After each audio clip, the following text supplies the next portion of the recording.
Hi there. Recently, you received a Google Chromebook to enhance your studies.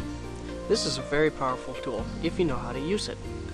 My name is jdybka, and today I will be showing you how to use an amazingly useful Google app called Plotly. Plotly is a graphing app, which at first can sound kind of boring, but it's not. I will show you, using Plotly, how you can take plain old black and white numbers and turn them into works of art that will amaze your teachers and peers. So what exactly is Plotly anyway? Plotly is an app used to visualize data. You can make all kinds of beautifully looking charts and graphs with it. Unlike most apps, Plotly has a very wide range of uses. You can make simple things, such as this line graph right here, or a bar graph like this one. And that's what I'll be showing you today, the basics of how to make a chart on Plotly.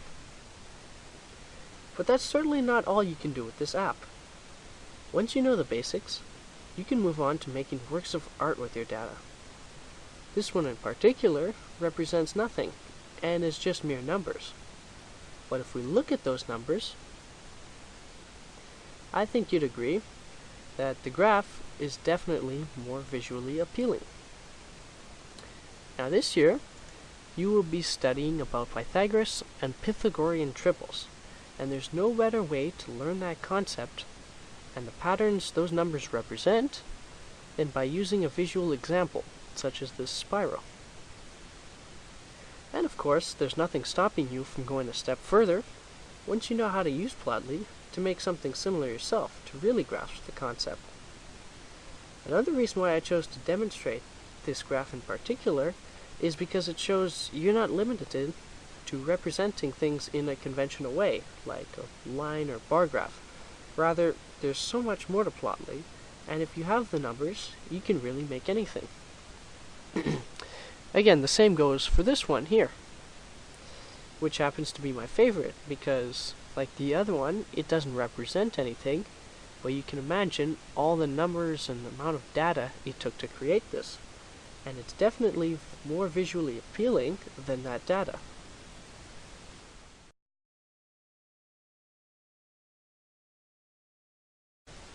Now that I've shown you exactly what Plotly can do, I want to share with you some facts that I found on studymode.com that really give you a good idea on how important visual examples are to the learning process.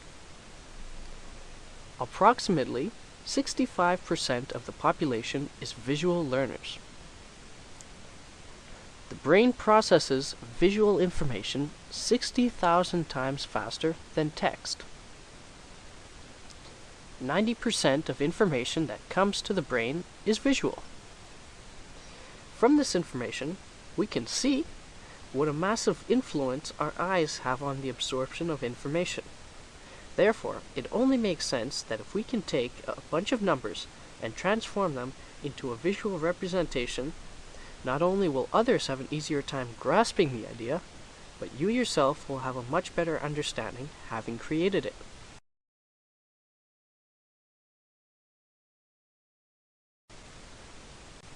Okay, so far I've shown you exactly what Plotly does. I've also shown you the importance of visual aids in your work. Now it's time to show you how to make a chart on Plotly. So, there are many ways to start, but this is the first way. So we have here a spreadsheet on Google. And we have some data over here. So we have time in seconds going up, distance, so it's gaining distance, and then the other distance is how much is left, so it's decreasing. So we've got some data here. So we will highlight this. Then you'll press Control C to copy it, and we will go to our other tab containing Plotly. So we're opening up the new tab, and this is Plotly. So it starts you off with a blank graph. So what we're going to do is you're going to open a new tab in Plotly by pressing the plus button, and you're going to get three options. You're going to get a plot, which will bring you to a blank graph like this one right here. You can also have a grid, which is a spreadsheet, or a script. So we want to go to grid at the moment. So we got a spreadsheet. So now we're going to Control V to paste the data that was on our Google spreadsheet. So now we have it in Plotly. So next step, once we have it in, you have a bunch of choices for the types of graphs you can make. The first one is a line plot. Now, obviously, that's the one we're going to go with. We're obviously not going to make a bubble chart for, you know, increasing and increasing time and distance. So we're gonna go with a line plot. So you click it, and then you have one last step to do before it makes your chart. You have to choose the X and Y axis. So we can say that over time, which is the X axis, versus the two Y's, your distance, which is your two Y's. So we can see, so let's see what that looks like now. So we'll go up to line plot, which will make your graph, and in an instant you have a beautiful chart. You have a beautiful chart. So as you can see, as time goes by on the x-axis, your distance increases, and then your other x, your distance decreases as time goes by. So a nice simple chart. You can also, now another way to do this, another very similar and even easier way, is just you have a blank plot. So we opened up a new tab. You can just paste it. So Control V right here, and it puts in your data right away. So you don't have to make a grid if you don't want to.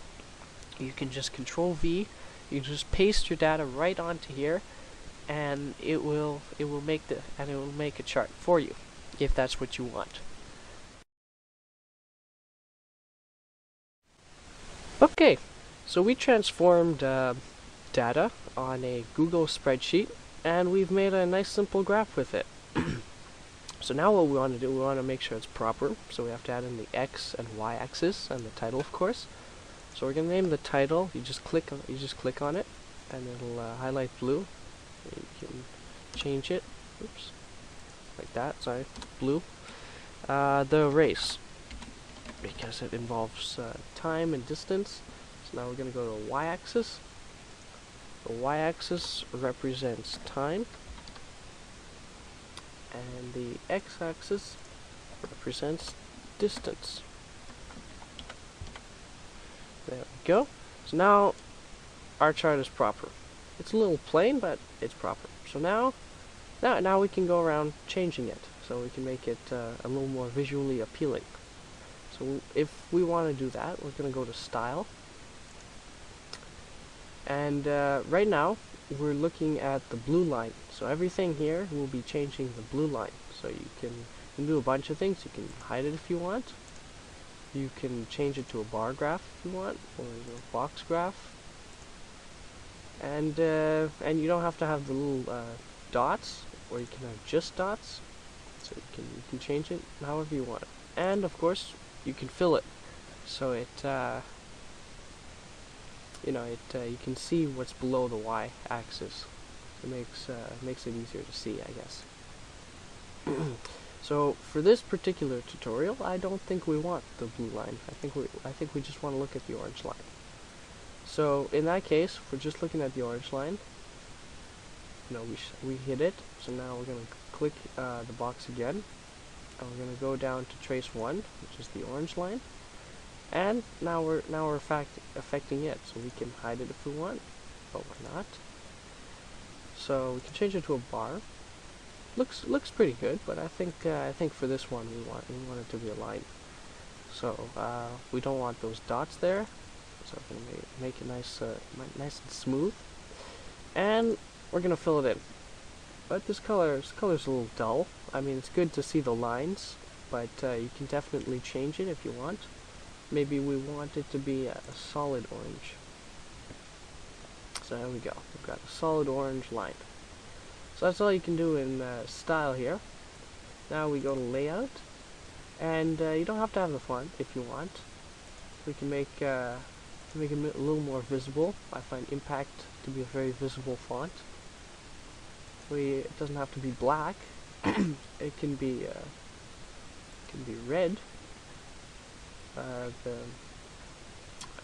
yeah, the plot color. It doesn't have to be white at all. It can be. I find making it black makes any color the line is really stand out. So there we go. And the margins. So the margin around here doesn't have to be white either. We can make it black as well. And well, you can't see it now because it's black, but if we were to make it blue, you can play with the plot padding, which is just the outside layer. So you can make a really thick border. We keep it thin. We'll also, I guess we'll change it to red. Oh no, you can't see the numbers then. So we're going to change it to yellow? Yes, yellow. Yellow is a very visible color. There we go. So now, a lot of colors going on. So we go to legend. Now legend is very important, and we actually forgot to change it before. So you just click on it, and trace 1 doesn't really mean anything. So the orange line represents the distance. So we're going to write the distance, which helps anybody looking at your graph understand what it is. But it's a little small, it's a little, in the corner, so we can change that. So we're going to go to legend, and you can fix it from here. So you don't have to have it if you don't want. In our case, we will have it though. The font, we want it to be impact, and right now it's red. It says it's black, but it's actually red. You can make it yellow if you want. It's not very visible. Pink's a little more visible. I think we're gonna go with blue though. Blue. Alright. Background. Doesn't have to be white. Pink really stands out.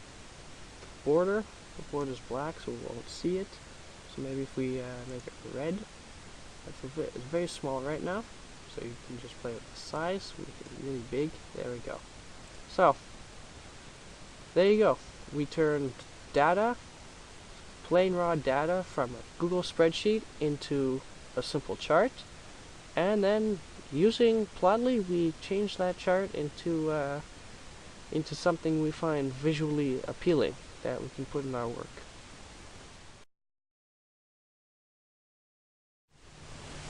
Okay, so that was the standard way to do it. Now taking data from Google spreadsheets, you can also take it from Word, Excel, or just off the internet.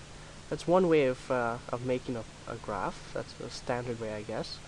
Another way to do it, I said we'd come back to it, so let's go back to it now. So make a new tab in Plotly, and you get your 3 options again. So this time we're going to go to script. So click on script. Script is programming language, so Plotly uses Python, and if you're a programmer, you feel more comfortable writing script, then you can definitely make your own graphs that way. So if we click over here, this is an example on the Plotly website. They have an example, a histogram. So this one was made with script right here. So they give you the script, and it's what you can make. So that's definitely an option if you find it easier to write script. And of course, when you're done writing your script, you just click the run script, and it'll make your graph for you.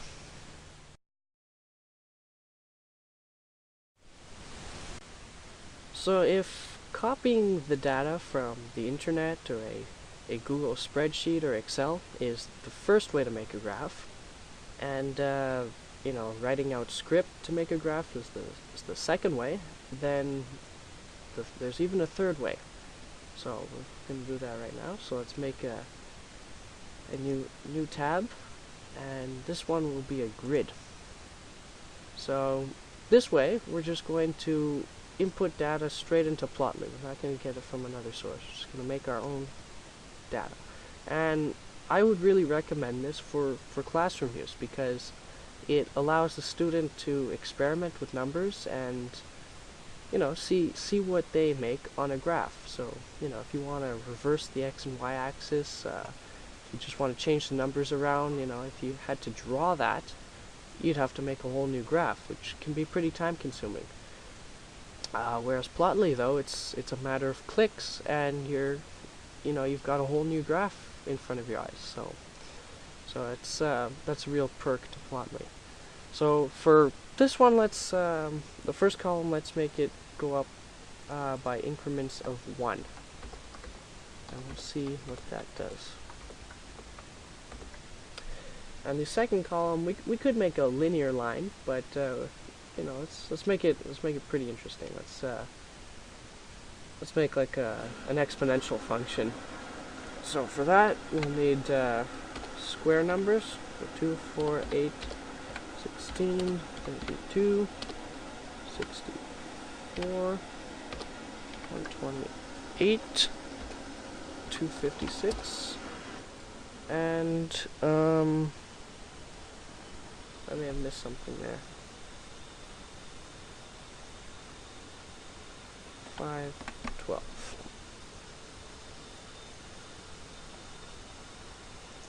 Oh no, never mind. We're good.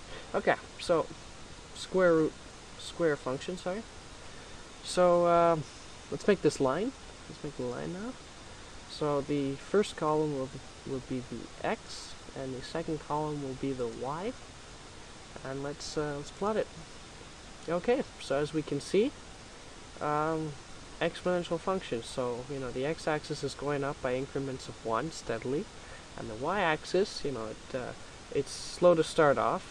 Barely goes anywhere, but then it really starts to gain momentum as we increase the x increments. So that's a type of experiment that can be done in class. We can see, we can see a nice exponential function. So we can, if we have a new idea now, we can change the numbers. We can reverse the x-y axis, though it wouldn't really make anything. But we can see is the point, and quickly, and then move on to something else.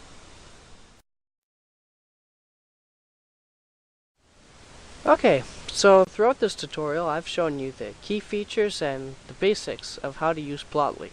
So now it's your turn. You just need to go on, you know how to use it, and just experiment with the numbers and see what kind of amazing graphs you can create, whether, you just want to make some beautiful colored graphs like the green mountains we saw, or you actually want to, represent your data in different ways. But I kept emphasizing throughout the tutorial how powerful this app is, because especially for science fair, if you can make your own graphs, especially more than 2, you can really impress the judges. And the same goes for your schoolwork anywhere. If you need a graph, you don't need to go searching for one anymore. You can make your own, which will definitely gain you the points. So that's why I believe Plotly is very useful, and I encourage you to give it a try and use it in your schoolwork. So thanks for watching. I'm Jonathan jdybka.